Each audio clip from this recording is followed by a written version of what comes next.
ساڵێک بەسەر ڕووداوەکانی 16 ئۆکتۆبەر و لێکەوتەکانی تێپەڕ دەبێت کە بەهۆیەوە کەرکووک و خورماتوو و ناوچە کوردستانەکان دووچاری گۆڕانکاری سیاسی و ئەمنی و کارژێڕی بووە و بۆ هۆی ئەوەی گەلی کورد ئەو ناوچانەی لەدەست بچێت.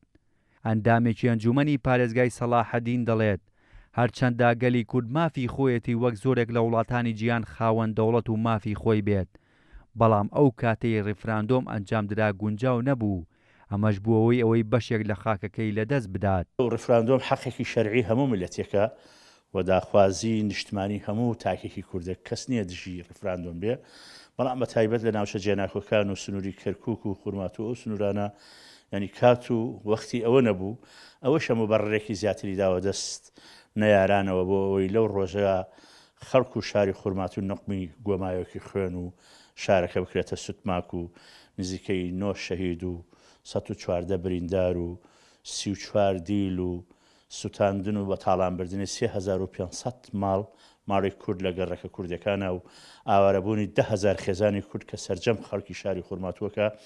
لەگەڵ سوتاندن و تاڵانکردنی 400 دوکان تاقە چارەسەر تاقە تروسکە و ئومێدی خەڵکی ناوچە جێناکەکان بە تایبەتی خورماتوو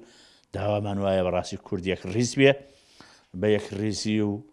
یەک دەستی و یەک هەڵوێستی ئەتوانرێ داوەڕەواکانی گەلی کورد دەستەبەر بکرێ. قایمقامی پێشووی خورماتووش دەڵێت پێش ئەنجامدانی ڕفراندۆم بەرپرسانی هەرێممان ئاگادار کردو لە مەترسیەکانی ڕفراندۆم لەسەر خورماتوو. هەوڵێکی زۆرمان دەکە خورماتوو بەشدار نەبێت لەو ڕفراندۆمە، چونکە ئێمە مەترسیەکانمان لابووە ئەمانزانی چوو ڕووەدا لە خورماتوو و بە زۆربەی بەرپرسەکانمان ڕاگەیاند پارێزگای کەرکووک و حکوومەتی هەرێمی کوردستان و ئیدارەکانمان ڕاگەیاند لە هیچ شوێنێکە شەڕ نەبێ و شەڕ ڕوو نەدات لە خورماتوو شەڕ ڕوەدات با ئێمە دووری قینەوە، بەڵام ئەو بوو ئەوەی کە ئێستاکە ڕووەدا دیارە دەرئەنجام و دەرکەوتەی باجی ئەو ڕیفراندۆمەیە کە لە خورماتوو کرا. من داواکارم لە شاندی کوردی بە تایبەتی باڵین هیچێتی نیشتیمانی کوردستان و پارتی کوردی دیموکراتیستان من کە لە دانوستانەکان داواکارم خورماتوو تەوەریەک بێت لەو دانوستانە و داواکارین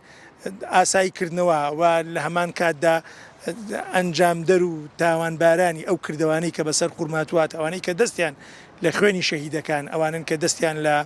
لە تەقاندەوەی سەدان دەیان ماڵە و لە دزین و تاڵانکردنی سەدان ماڵ و کۆگایە ئەوانەی کە دەستیان لە ڕفاندن و دەربەدەرکردنی هەزارەها ماڵی شاری خورماتووە، ئەو نەهاماتەی کە بەسەر خورماتووە تا بێ ئەنجامدەرانی ئەوانە قەرەبووکردنەوەی خەڵک، گەڕانەوەی دۆخەکە و کوجاران، گەڕانەوەی ئەو فەرمانگانە و ئەو دەسەڵاتی کە کورد بە هاوبەشتە سنوورە بۆ هەوڵبەن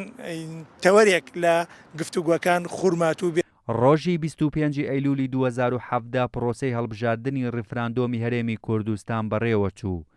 پاش تێپەڕبوونی ماوەیەکی کەم بەسەر ئەو پرۆسەیەدا ناوچە کوردستانەکان لە ڕۆژی 16 ئۆکتۆبەردا ڕوبەڕووی پەلاماردان بوونەوە. ئەمەش بووە هۆی ئەوەی لە سەدا 51 خاکەکەی لەدەست بدا جگە لە شەهید و برینداربوونی چەندین پێشمەرگە و ئاوارەبوونی هاوڵاتیانی ئەو ناوچەیە. لە ئێستاشدا بەرپرسان و هاوڵاتیانی ناوچەکە داوا دەکەن هەوڵەکانی کورد چرپ بکرێتەوە بۆ ئەوەی جارێکی تر ئەو ناوچانە بگەڕێنەوە ژێر دەستی کورد و دۆخەکە ئاسایی بکرێتەوە. هێمن کەمال، کورد سات نیوز.